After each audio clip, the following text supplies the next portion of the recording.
ng script at ipa-page ko na verbal. Tapos next year na tayo maghahalan.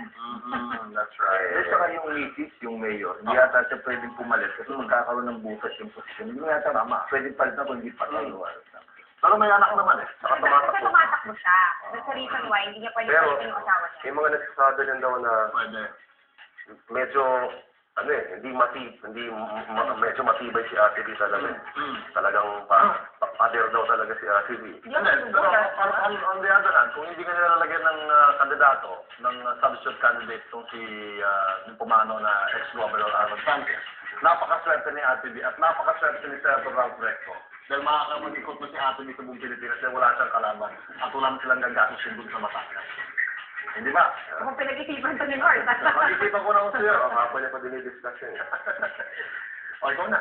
Okay, pumunta naman tayo sa local politics. Well, kumustahin natin ang Marikina. Dating magkaalyado ang nagbabanggaan doon at tulad din sa ibang lungsod, siyempre, hindi mawawala ang paborito nilang laro na batuhan ng putik sa pool ni Noemi Dairy. Balita niya.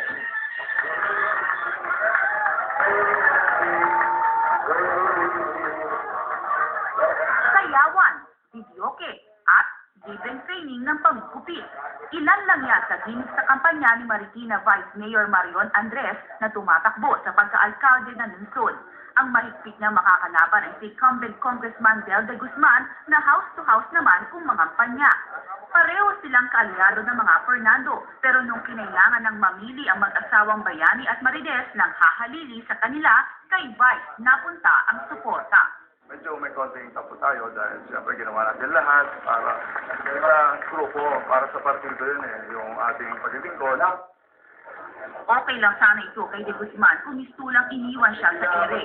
Pero ang hindi raw niya matanggap ay ang maruming politika na nilalaro umano ng kalaban niya. Paggamit pa sila ng mga marunong sistema ng politika, tulad ng pera, pananakot, ganoon din mga kasinungalingan na pinupukol sa Itinanggi naman ni Andres ang paratang ni de Guzman, sabay buwelta sa dating kaalyado. My position is just a vice mayor, di ba? Ang position niya, congressman, maraming pera sa pork barrel yun. Tingnan natin sa kabilang kampo, habang tao na humusga kung sino nagpayaman sa kanilang mga tauhan. Kapwa kumpiyansa sina de Guzman at Andres na sila ang mauupong mayor pagdating ng Hulyo.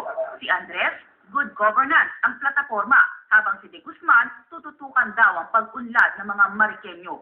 Kung sino man ang palarin sa dalawa, may ibang kulay naman kayang makikita sa Marikina maliban sa pink. Hindi naman kailangan i-repaint yung mga lahat, di ba? Sayang ang pera ng pondo. sa green, if you wanted to facing to the eyes, may slightly Sa kabila ng papatsadahan ng mga naglalabang kandidato dito sa Marikina, isa lang naman daw ang inaabangan ng mga Marikenyo.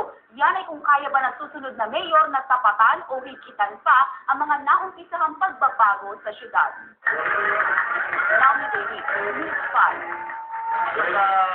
Taga-Marikina ka, pareng Ariel? Oo. Sino boboto mo doon? At yung iba, tumatakbo rin konsel ang ating barkada na si Tado Jimenez. Wasa! Si Tado? Alam niyo ba si Tado? Oo. Tado tumatakbo ko. Oo. Siya mag-isa na nakabike Nakabike lang siya. Ang partido yata niya, partido nag-iisa. Oo. Nag-iisa lang siya. Oo. Tinatawag sa English na independent. Hindi, pero mahal yung lote ng bahay namin doon. Nandun kami mismo sa Marikina Port. Oo. Kaya mahal siya. Oo, mahal yun. Yung bahay namin, ha? Bahay ng lote mo, no? Naundoy kayo. Kaya nga uso batuhan ng putik sa Marikina.